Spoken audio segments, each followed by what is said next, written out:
ખોડલધામ અને સરદારધામ વચ્ચેનો વિવાદ ચરમસીમાએ. બંને સંસ્થાનો વિવાદ હવે મારકૂટ સુધી પહોંચ્યો. રાજકોટના પૂર્વ કોર્પોરેટર અને ઉદ્યોગપતિ પર હુમલો. જયંતિ સરદારા પર હુમલાનો બનાવ. પીઆઈ સંજય પાદરિયાએ હુમલો કરતા લોહી લુહાણ હાલતમાં ખાનગી હોસ્પિટલમાં ખસેડાયા. સરદારધામના ઉપપ્રમુખ બનતા માર્યો માર. જૂનાગઢ ટ્રેનિંગ સેન્ટરના પીઆઈ છે હુમલો કરનાર સંજય પાદરિયા.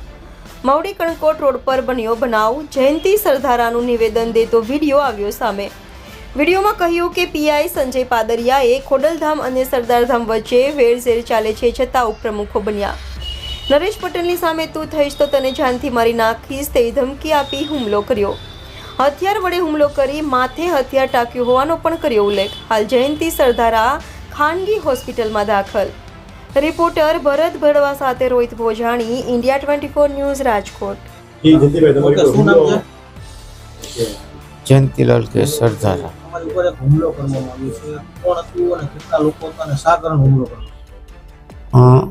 પીઆઈ પાદરિયા છે. પાર્ટી પ્લોટમાં મારા એક મિત્રના બાબાના પ્રસંગમાં હું ગયો હતો.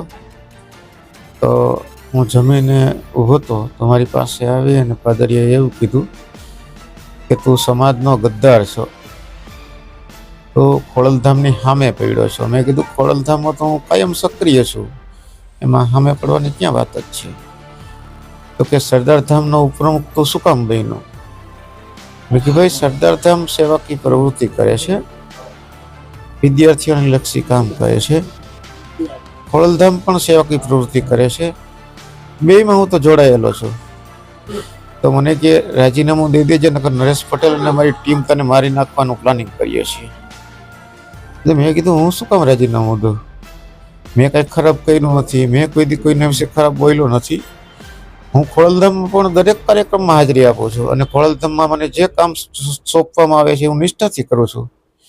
ખોડલધામ પણ મારો પરિવાર છે, સરદારધામ પણ મારો પરિવાર છે. તો મને કે તને ભાજપની ગાનમાં હવા છે કે?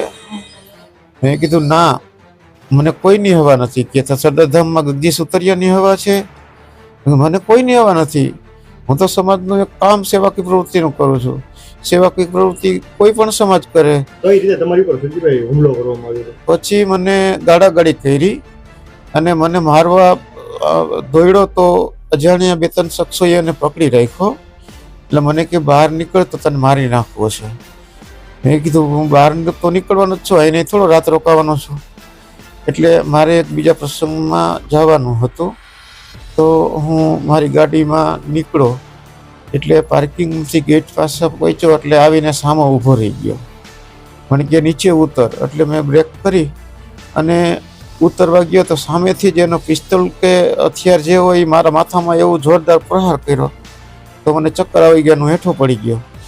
પછી જેવો હું ભાનમાં આવ્યો એટલે મને પિસ્તોલ કે એ હથિયાર મને ખબર નહીં, મારી આંખો ખુલતી નહોતી અને ચક્કર આવતા. તો મને કે તને મારી જ નાખવો છે કે તું સરદારધામમાંથી રાજીનામું આપી દે છે.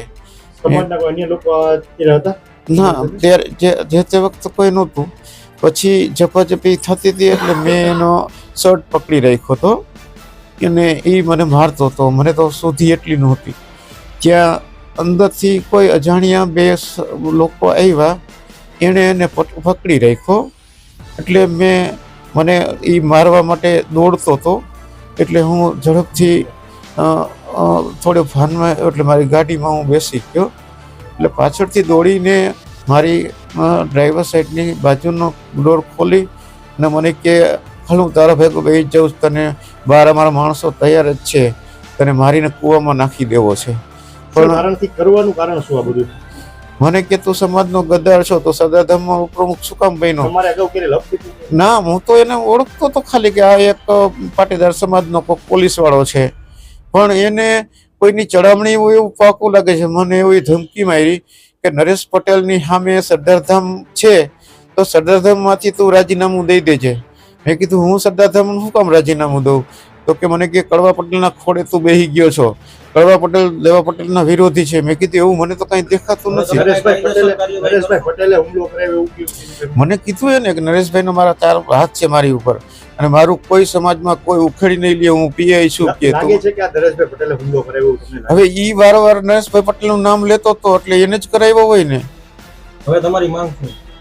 હવે બસ આ સમાજમાં આવા બની બેઠેલા આગેવાનો છે એને કાયદેસરના પગલાં લેવા જોઈએ અને સેવાકીય સંસ્થાના નામે નિર્દોષ લોકોના ઉપર હુમલો કરે છે. હું આજે લોટડા પીપળાના પલવડા ઇન્ડસ્ટ્રીયલ એસોસિએશનનો પ્રમુખ છું. સદભાવનામાં પણ કામ કરું છું, ગીરગંગામાં પણ કામ કરું છું. કોઈ પણ સમાજનો માણસ, કોઈ પણ જ્ઞાતિનો માણસ સેવાકીય પ્રવૃત્તિ કરતો હોય, બ્લડ ડોનેશન કેમ્પ કરતો હોય, ખડે પગે ઊભો હોઉં છું. તો મારા માટે બધા સમાજ એક જ છે. પણ આવા ન્યુસન્સો સમાજમાં જે પાયકા છે એ કાયમ માટે બધાને દબાવે છે. મને એવી પણ ધમકી પાર્ટી પ્લોટમાં ખૂણામાં લઈને કીધી હતી કે અમે કંઈક જ લોકોની ઉપર રેડ પડાવી છે, કંઈકની ઉપર હુમલા કરાવ્યા છે, તને તો પતાવી જ દેવો છે. તારી હેસિયત શું છે? તું સદ્દાધમનો ઉપપ્રમુખ થયો છો.